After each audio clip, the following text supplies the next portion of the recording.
오늘의 주요 뉴스입니다. 한반도 고대 문명의 흔적을 간직한 가야 고분군 7곳이 유네스코 세계유산으로 등재됐습니다. 경북 고령과 경남 김해, 함안 등에 있는 고분군이 포함되는데 이로써 우리나라는 16번째 세계유산을 보유하게 됐습니다. 남극 해빙의 면적이 관측 이후 최소를 기록한 것으로 나타났습니다. 37년 전 기록보다 100만 제곱킬로미터가 줄어든 건데 영국 국토 면적의 5배가 사라진 것과 같다는 분석입니다. 미 나사의 탐사선이 채취한 소행성 벤우의 표면 시료가 오는 일요일 지구에 도착합니다. 미국은 다음 달 또 다른 소행성에도 탐사선을 보내는 등 지구 생명 탄생의 비밀을 밝히기 위한 소행성 연구에 박차를 가하고 있습니다. 챗GPT와 같은 생성형 인공지능으로 문제를 푸는 것을 넘어 시험 문제를 내주는 서비스가 등장했습니다. 교육 현장에서 인공지능의 역할이 빠른 속도로 커지는 만큼 부작용에 대한 우려도 나오고 있습니다. 지난 2020년 미 법무부가 구글을 상대로 제기한 반독점법 위반 소송의 재판이 시작됐습니다. 구글이 스마트폰 등의 기본 검색 엔진으로 설정되기 위해 대가를 주었다는 건데 20여 년 전 마이크로소프트를 상대로 한 소송 이후 빅테크 기업에 제기한 최대 규모의 반독점 소송입니다.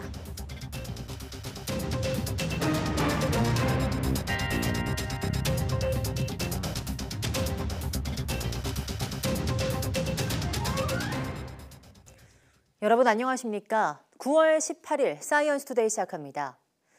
남극의 해빙이 관측 사상 역대 최소 면적으로 줄어들었다고 BBC 방송이 보도했습니다.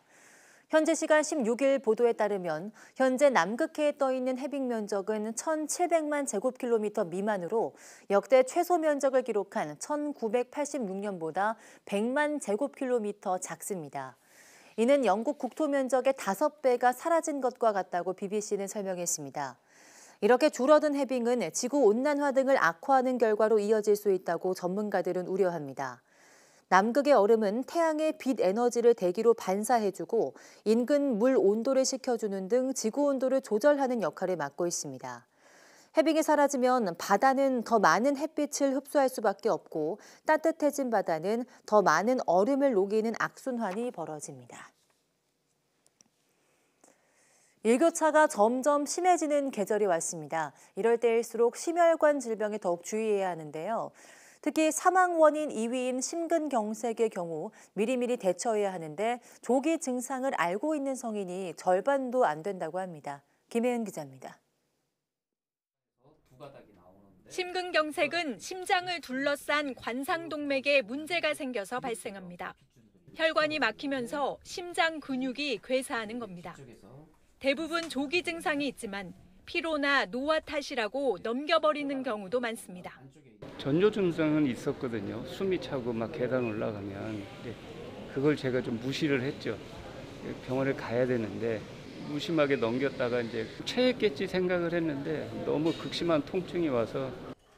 심근경색은 뇌졸중과 같이 골든타임이 중요하기 때문에 조기 증상이 나타나면 가능한 한 빠르게 대처해야 합니다.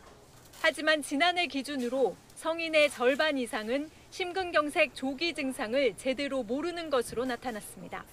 갑자기 턱이나 등, 가슴 등의 통증이 느껴지거나 숨이 차면 관상동맥에 문제가 생긴 건 아닌지 의심해봐야 합니다. 특히 일교차가 큰 환절기에는 심근경색을 비롯한 심혈관 질환에 더욱 유의해야 합니다. 실제로 재작년 급성 심근경색 환자들을 보면 겨울에서 봄으로 가는 시기나 여름에서 가을로 접어든 시기에 더 많이 발생했습니다. 환절기 때 이 혈류의 흐름이랑 혈류의 점성들이 많이 바뀔 수 있다 그러거든요. 갑자기 날씨가 추워지거나 하는 그런 시점대에서 혈관들이 혈액의 점성도도 나빠지고 그다음에 그렇게 이제 온도 차이가 확 심해질 때는 혈관 자체도 굉장히 예민해진다 그러거든요. 물론 전조 증상 없이 심근경색이 찾아오는 경우도 있어서 수시로 혈관 건강을 확인해봐야 한다고 전문가들은 조언합니다. 특히 담배를 피우거나 비만인 경우에는 젊은 층에서도 많이 발병하기 때문에 더 주의해야 합니다. YTN 김혜은입니다. 한반도 고대 문명의 역사를 간직한 가야 고분군 7곳이 유네스코 세계유산으로 등재됐습니다. 등재 초지 10여 년 만에 이룬 쾌거로 우리나라 세계유산은 16건으로 늘었습니다. 이교준 기자입니다.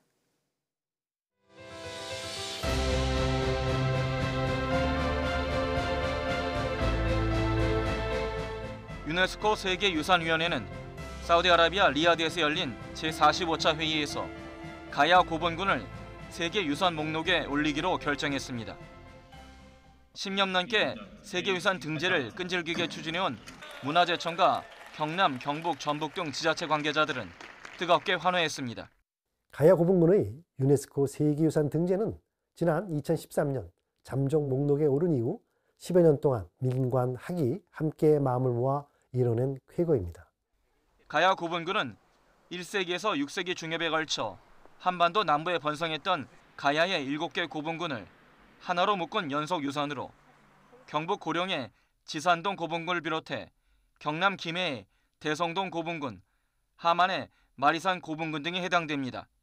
세계유산위원회는 가야 고분군이 주변 국가 공존하면서 자율적이고 수평적인 독특한 체계를 유지한 가야를 잘 보여주고 동아시아 고대 문명의 다양성을 보여주는 증거라는 점에서 등재 기준을 충족했다고 평가했습니다.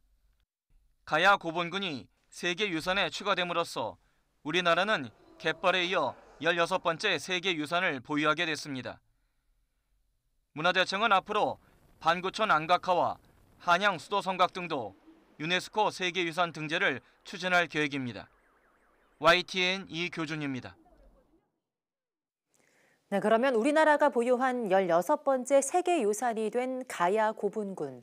과연 어떤 역사적 의미로 보존의 가치가 있는지 영상으로 좀 더 자세히 보시겠습니다.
있을 법하지 않은 재미있는 연구에 상을 주는 올해 이그 노벨상 수상자에 한국인이 포함됐습니다. 변을 보면 변기가 그 모습을 보고 질병 여부를 판단해주는 스마트 변기를 개발한 미 스탠퍼드 의대 박승민 박사가 그 주인공입니다. 기정훈 기자입니다. 스탠퍼드 토일릿이란 스마트 변기는 배설물이 몸에서 빠져나오는 걸 살피는 의료 진단기기입니다. 카메라와 센서 등이 대소변 색깔과 양 등을 분석해 자동으로 건강 상태나 질병 감염 여부를 파악합니다. 개발자인 스탠퍼드 의대 박승민 박사가 이 변기로 이그 노벨상 공중보건상을 받았습니다. 상식을 뛰어넘는 특이하고 재미있는 발상에 연구나 업적에 주어지는 이그 노벨상은 올해로 33회째. 미국 하버드대의 한 과학 잡지가 과학에 대한 관심을 높이고자 1991년 만든 상입니다. 온라인 시상식에서 박 박사는 개도국 화장실 개선 사업에 힘쓰고 있는 마이크로소프트의 창업자 빌 게이츠에게 수상 소감을 남겼습니다. Our toilet can do more than keep us clean. They can keep us healthy. So here's my shout out to you. Let's transform hygiene into healthcare because the ultimate goal of hygiene is effective healthcare. 기계공학상은 죽은 거미의 다리로 물건을 드는 집게를 만든 미국 라이스대 연구팀이 차지했습니다. 죽은 거미 다리에 공기를 넣고 빼는 방법으로 작은 인형 뽑기 집게를 만들었습니다. 의학상은 양쪽 콧구멍에 같은 수의 털이 있는지 세본 어바인 캘리포니아 대학이 받았습니다. 콧털 평균 개수는 왼쪽이 120개, 오른쪽이 122개였습니다. 영양상은 음식에 소금을 넣지 않아도 짠 맛을 느끼게 해주는 전기 젓가락을 개발한 일본 팀에 돌아갔습니다. The Ig Nobel Nutrition Prize is awarded to Home Miyashita and Hiromi Nakamura for experiments to determine how electrified chopsticks and drinking straws can change the taste of food. 가짜 노벨상, 괴짜 노벨상으로도 불리는 이그 노벨상 수상자에겐 상금으로 휴지나 다름없는 10조 달러짜리 짐바브웨 지폐가 수여됩니다. YTN 기정훈입니다.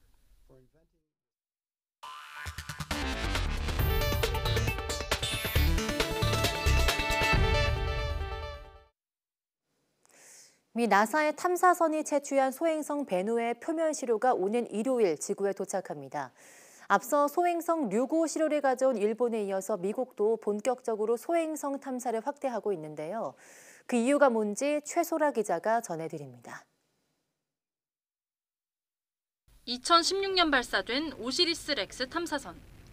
4년여 동안 무려 32억 킬로미터를 날아 지름이 약 500m에 불과한 초소행성 베누에 접근했습니다.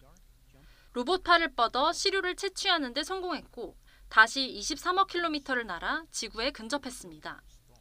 오시리스 렉스는 오는 24일 지구 10만 킬로미터 상공에서 지상으로 시료를 투하합니다. 임무를 마치고는 지구로 귀환하는 대신 또 다른 소행성 탐사에 재투입됩니다. 6년 뒤에 인공위성보다 더 지구에 가까워지는 소행성 아포피스 탐사입니다. 이번에는 토양 시료를 채취하지는 않지만 원격으로 표면의 구성 성분을 확인하는 임무를 수행합니다. 미국이 소행성 탐사에 힘을 쏟는 건 지구에 생명이 출현할 수 있었던 비밀이 소행성에 있다고 믿기 때문입니다. We think all of those materials were brought by these carbon-rich asteroids very early in our planetary system formation. 앞서 일본 하야부사 탐사선이 채취한 소행성 류구의 시료에서 물과 유기물 2만 종이 발견됐는데 이 가운데 생명체 골격을 구성하는 아미노산 20여 종이 포함돼 소행성이 생명체의 근원이라는 데 힘이 실렸습니다.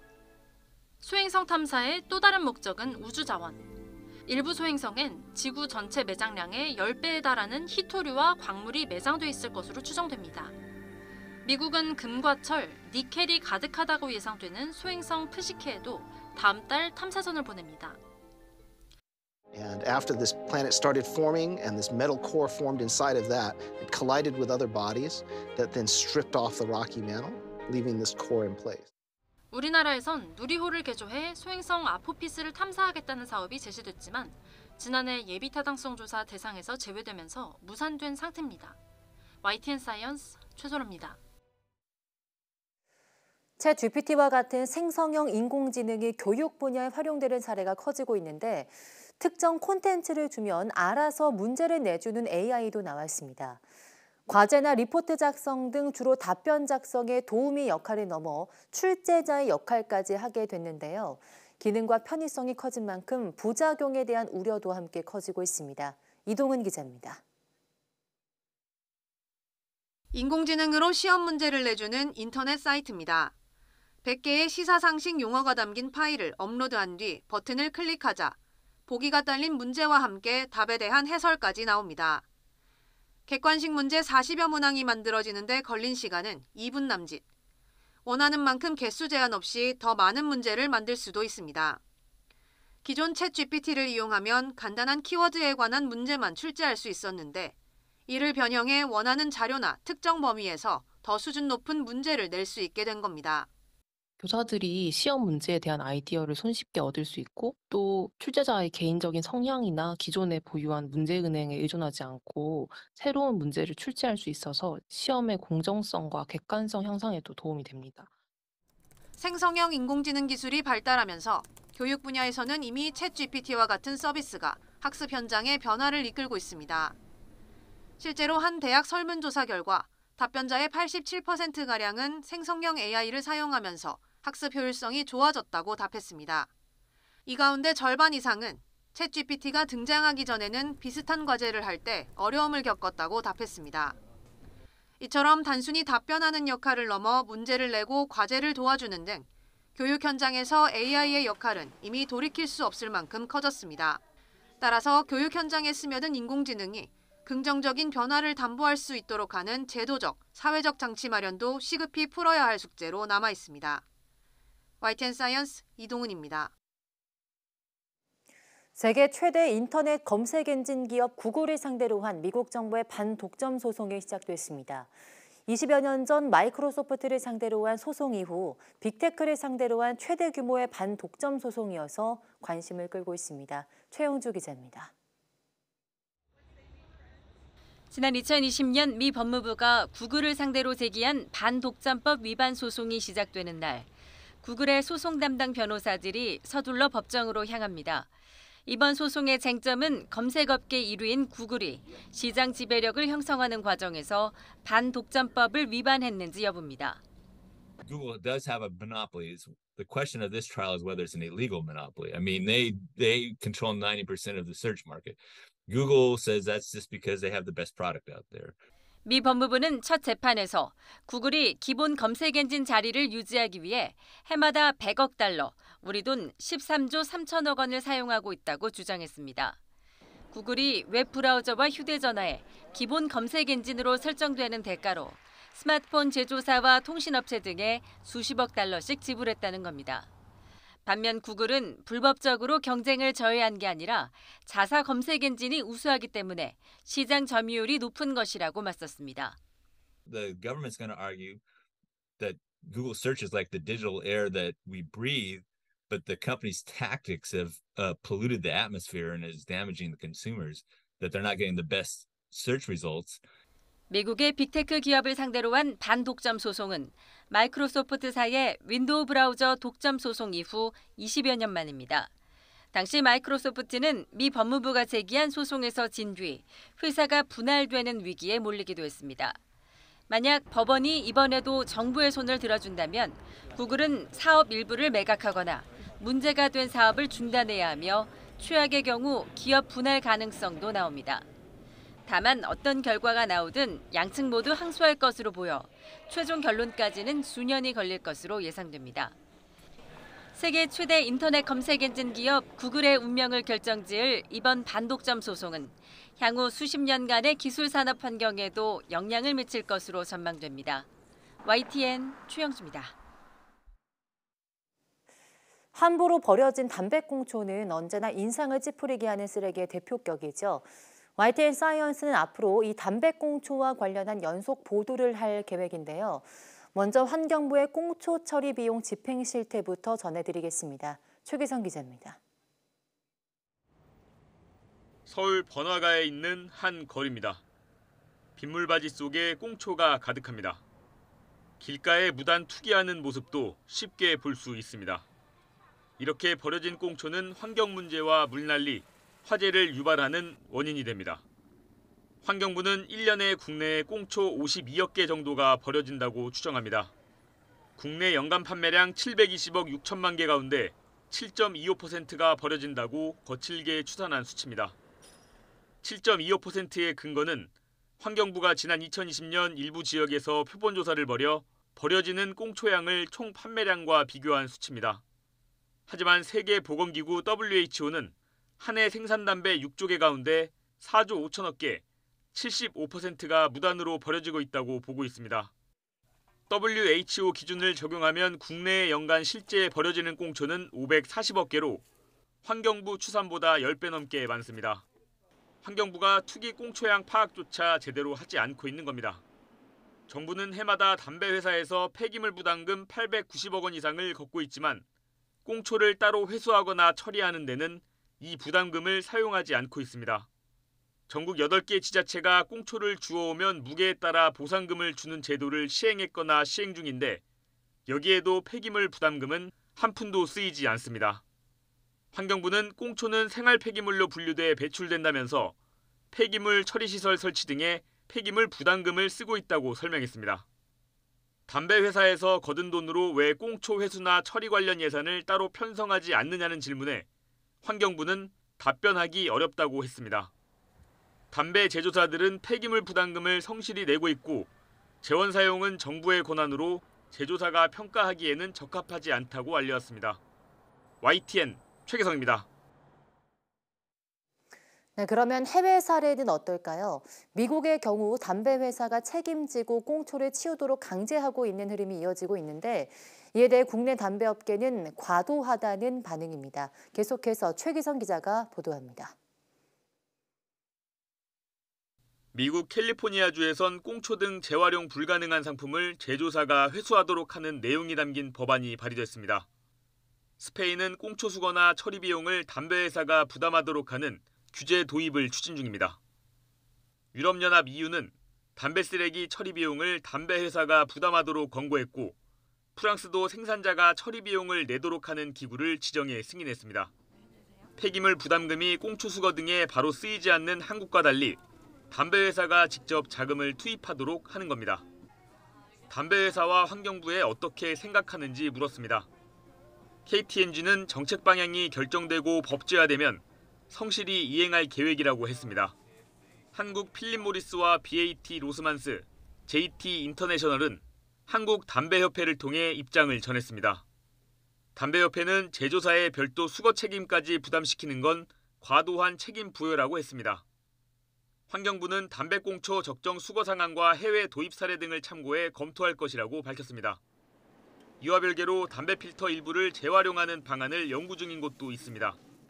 호주에선 환경단체 차원에서 담배 필터에 들어가는 플라스틱 성분을 추출해 다시 쓰는 방법을 살펴보고 있습니다.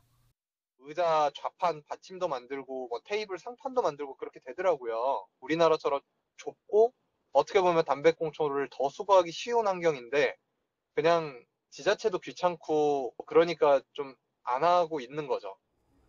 플라스틱 필터 대신 친환경 소재인 생분해성 필터를 쓰는 방안도 대안으로 떠오르는데 KT&G는 개발 초기 단계로 상용화 시점을 말할 수 없다고 했습니다.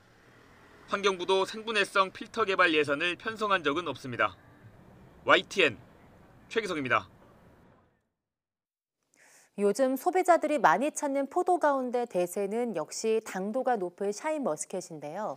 이 샤인머스켓보다 당도가 높은 슈팅스타라는 국산 신품종이 개발돼 관심이 집중되고 있습니다. 오점곤 기자입니다. 농진청 산하 국립원예 특작과학원 안쪽에 있는 포도 시험 재배 농장. 약간 붉은색을 띤 포도송이가 주렁주렁 달려 있습니다. 포도알을 가까이에서 보면 다양한 크기의 작은 점들이 사방으로 퍼지는 듯한 형태를 보입니다. 지난해 개발이 완료된 국산 포도 신품종 슈팅스타입니다.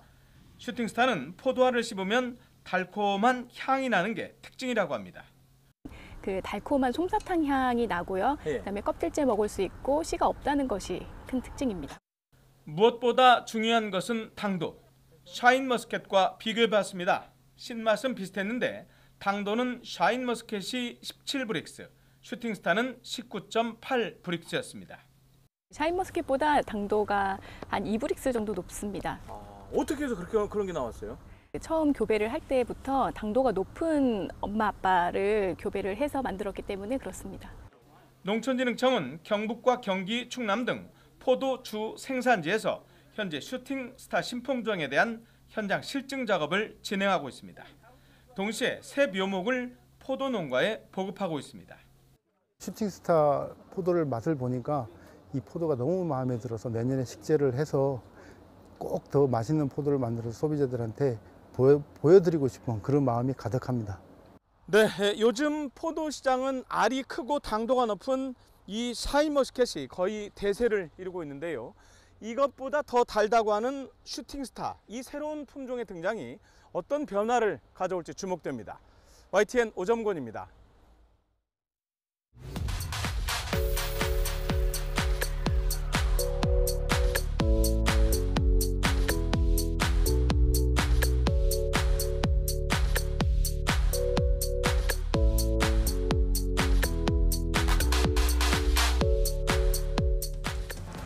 네, 지난달 3대 유성우 중 하나로 불리는 페르세우스 우주쇼가 밤하늘을 수놓았고 올겨울 또 한 번의 별똥별 우주쇼가 펼쳐질 예정인데요. 이처럼 별똥별, 유성은 많은 이들에게 설렘과 기다림을 주지만 때로는 어마어마한 파괴력으로 위협이 되기도 합니다. 오늘 오후 사이언스 투데이 별소리 다 듣겠네에서는 밤하늘을 가로지르는 유성의 모든 것에 대해 들어보겠습니다. 많은 시청 바랍니다. 함께해 주신 여러분 고맙습니다.